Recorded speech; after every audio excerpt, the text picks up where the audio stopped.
Hello everybody, this is my EDL 851, the Module 10 case study. First, let's get a summary of just the places of people involved that I thought were important. So first, the place is Nottingham High School in Dover. I'm not exactly sure which Dover. When I looked it up, it didn't specify, but there's many Dovers across the U.S. in case you are wondering. Dr. Harvey, the superintendent. Miguel Hernandez is the main character in this case study, or the main person of interest. Mr. and Mrs. Hernandez, they're the parents of Miguel. Mrs. Guzman is the counselor, Miguel's physician who has to release him to go back to school. The high school principal, which will be me in this instance. Howard Curry, which is the lawyer that Mr. Hernandez brings in. And I think a big part of this is the stakeholders, or everyone involved in the Nottingham School District. So first, let's establish the facts. Nottingham High School is the only high school in Dover, and it's built in the 1950s. Built in the 1950s because of this next one. It's been under major reconstruction, brought to the building mostly up to code, but for financial reasons, they didn't bring them all up to code. Miguel's very, very talented, starting QB for the football team. They said in there somewhere that he has been the most talented guy since somebody in the 1960s, and I did not see anywhere that they specified what year this was taking place. Miguel became paralyzed from the waist down during the game. That's huge later on. All parties agree he can come back as soon as released from the physician. So school agreed, the parents agreed, Miguel wants to come back, everybody wants him to come back once he's released. Mrs. Guzman was informed that Miguel will need a wheelchair prior to him coming back. I highlighted prior because it'll be more important later on. On Miguel's first day back, 2 weeks after the meeting, he is informed that he is no longer enrolled in biology because of wheelchair accessibility. So his third hour has been changed. This is 2 weeks after Mrs. Guzman was informed that he will need a wheelchair. Biology is needed to get into the college of his choice, so he cannot be released from biology and in something else. Mrs. Hernandez wants a meeting with me, the principal, as soon as that afternoon to talk about this change after talking to Miguel. She does seem upset.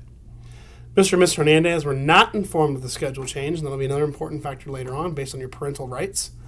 Before the meeting had ended, Mr. Hernandez showed up with Howard Curry, which is the lawyer. Mr. Curry stated facts but did not threaten any legal action. That's another thing I want to really point out. So what are some legal and ethical issues? Miguel was denied access to a classroom because it was not wheelchair accessible.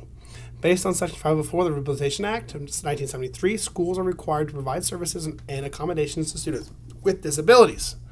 Now, when I say denied, I use that loosely. They sort of told him that your schedule is being changed. They did not outright deny him of accessibility to biology, and I want to get that across as well. Mr. and Mrs. Hernandez were not informed about this schedule change at any point in this, which they should have been reported on early on.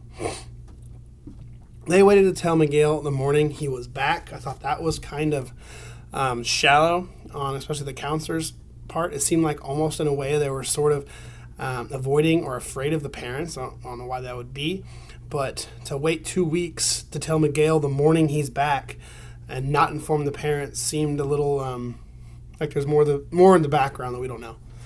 I did look at the other school. The other school that injured Miguel, they are not liable as long as the tackle and the hit, there wasn't any deliberate targeting. So in one sentence, this is a lot to put in one sentence, but Miguel Hernandez, returning from a life-altering injury sustained during his school event, has just been informed that his schedule is being changed due to an issue with wheelchair access in his classroom, which directly goes against his rights as a student with disabilities. So to review and prioritize this information, nothing behind there, this information. So could the conflict, the situation, or the decision be damaging to stakeholders of the community? The conflict in question could be damaging to stakeholders and the community, especially if legal action is taken. It could cost the district millions of dollars. But one thing we have to consider as well, which we'll get into later, is if or if not they have a 504 in place. So what individuals and groups have an important stake in this outcome?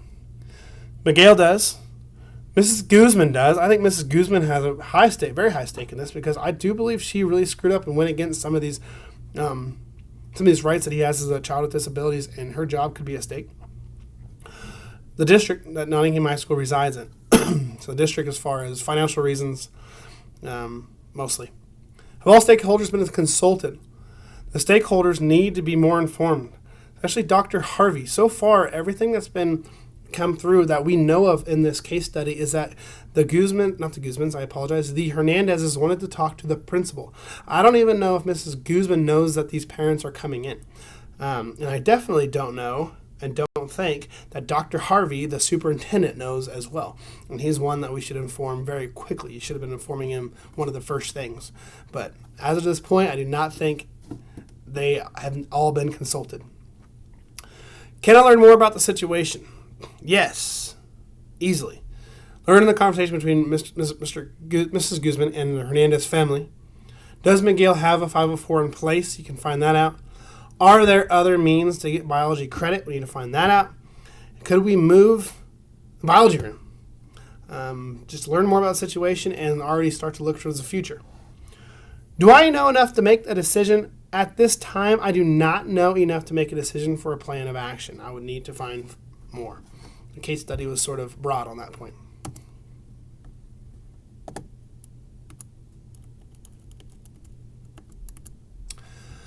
So, identify your options and possible consequences. Option 1, you can always take no action. So risk of a lawsuit, not looking out for the well-being of all students, which is why we are here. It is part of our job. It is why we all got into this profession. Risk Mrs. Guzman's job. Option 2 would be suggest other means of getting the biology credit. Some benefits would be avoiding lawsuits, not getting full classroom experience. Still gets a credit in order to get into the college of his choice. I could do option 3, which is move the classroom to a part of the building that is wheelchair accessible.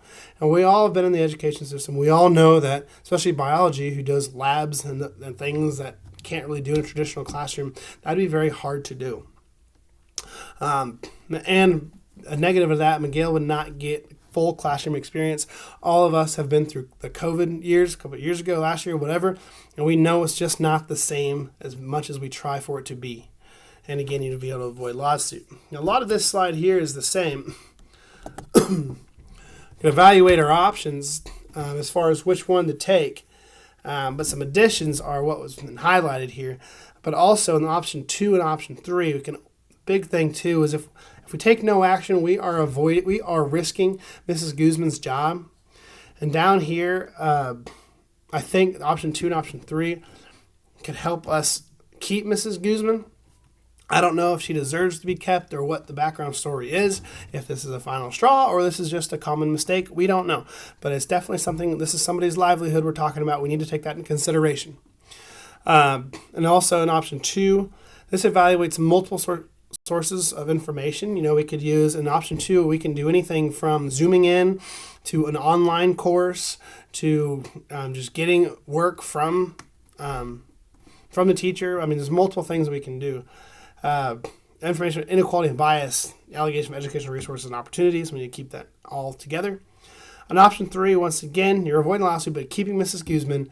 But this advocates for equitable access to educational resources and opportunities that support the educational success of each student. And once again, that goes back to the well-being of each student, and are we looking out for each one of them? I chose a sort of a mix of option 2 and 3. I did not include something I'll talk about later on. I did not include things like redoing the building.